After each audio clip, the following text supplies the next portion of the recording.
Again, thanks to Edward Dodwell, we are getting to this place, which is the Acropolis of Panopeus. It's really remote. You can see the area around here. It's a beautiful area, but there's absolutely nothing. And we had to drive 2 kilometers on a dirt road, and now we're walking another more than half a kilometer because the road was getting too bad for our car. But it really looks worth it. So we came to the base of this west wall because Deborah fell immediately in love with it and said, I want to go there. And I have to say it's really worth it because it's really particular. I mean, you can see it's planned to be horizontal. But then, every once in a while, there is a kind of a mass of blocks which are polygonal in nature, like here, or even like up there. Okay, you can see here all the lines of parallel blocks, or horizontal parallel lines, and then here, these two blocks, which are really huge, just that break the lines, and then they sort of go on afterwards. So this is really strange. I haven't seen something like that. It's like a hybrid between square blocks and polygonal walls. So here you can see quite a rare thing. There's one block missing. I don't know how it went out of there. But anyway, you can see how the bedrock was adapted to fit the stones on top. And on the side you see the stones leaning on the bedrock. And then just above this big polygonal block and others above. Again, here all the blocks are protruding. They are, how to say, convex and not flat. So, and here you can see that things really get megalithic. Look, the block on the right of Deborah. It's really a big block, big fat block. And there's another one right to the left, of course, nicely polygonal. And again, a real big fat block. So we are right on top of the wall we just saw from below. And here it actually gets quite flat, much easier to move around. And there you can see that the walls go on. We'll probably walk in the back side first and then descend on the front side. So here we get to what appears to be a gate. You can see there's walls on both sides, a lot of huge blocks on the ground, but that definitely looks like an ancient gate. We're going to walk through and look from the other side. Here is the gate, one side, and the other side of the gate. And up there we got the walls we saw before from afar. So we're still at the gate, and you can see huge blocks here, and where Deborah is sitting right now, I believe was the lintel of the gate. It's now broken at least in two pieces, maybe there's a third down there. But it must have been a huge lintel. But even look at this block, I mean, it's huge by himself, so no reason not to have a huge lintel. So we managed to get on top.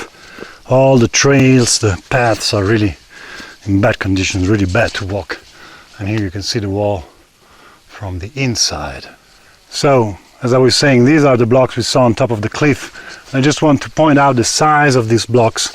I mean, this is 1.80 meters and it's massive. This one is another massive block. Each one of these is really huge, huge.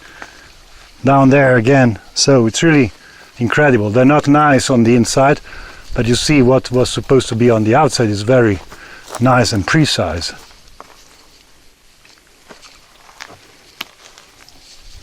So then there is the gate we just passed through. You see the first part of the wall we saw before. Here the wall goes on really on a cliffy area, and here is the wall we just saw from behind with me in the front to compare it. But each stone here is really big. Now the strange thing is that this part here really looks a lot more square type. It's still not a perfect square because you can see the details are not 100% square. There is some polygonal kind of taste in the whole wall, but it looks more like a square anyway. So I was able to get outside of this piece of wall, and actually I said from the side it looked more square type, but actually there's a lot of polygonal joints here. I mean, not only the classical polygonal joints you would have in a square wall like those, for example, but we also have joints like these, which are more really polygonal style. So as you can see, this is the part of the wall, and each one of these blocks is huge, and they are from this side 2.5 meters, on the outside maybe 3.5, and they're really big. I mean, it's kind of a strange feeling to walk on this wall because it's not that thick. It's just one row of stone here. It was two up to there, but now from here on probably the inside has collapsed, or they never made a second row. But really huge blocks. I didn't expect that here in the Acropolis of Panopeus. So it's not easily visible from here, but the wall that goes to the turret is all with roughly carved stones. They are very big, but they are more rough, and they look from here a little bit polygonal, but I will be able to say it better later when I get in front of it. And they are really convex, coming out a lot, whereas then the turret is more straight lines, cubic or square blocks, and more flat. So you can see, for comparison, Deborah, how small she is to that block. It's a nice balcony block. I wish I had one like this at my place, but probably my balcony wouldn't be strong enough to hold it. So I just can't help it. I mean, these blocks are one bigger than the other. Here on top of the turret, huge block after huge block. I mean, all these blocks are over 2 tons for sure. And the wall here goes on. You see, here's not that tall anymore, maybe just 5 meters. So we are getting to the top of the Acropolis, where there's still a building there. And just to notice, we are inside the walls. There are the walls. We saw some parts of the walls on the other side. But just to say again, I mean, look at the ground here. What would you do here? I mean, this should be the inside of the city. And it's just outcropping rocks, really unflat, really uncomfortable to walk on and to move around. So it's really strange where they built these places, and unless they are so old that everything that covered these outcropping rocks, and as well as all the rocks that build the home, I don't know why would you build a place here. This is the top.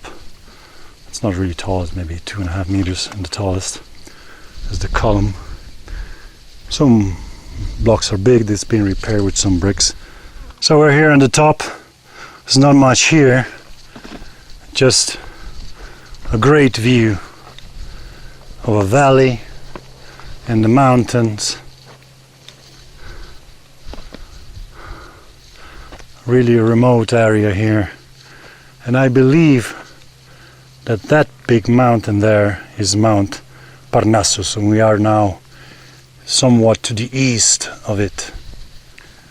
So I kindly ask if there's any geologist watching this movie, how long would it take to erode such a hole on a slab of stone which is about 40 centimeters thick?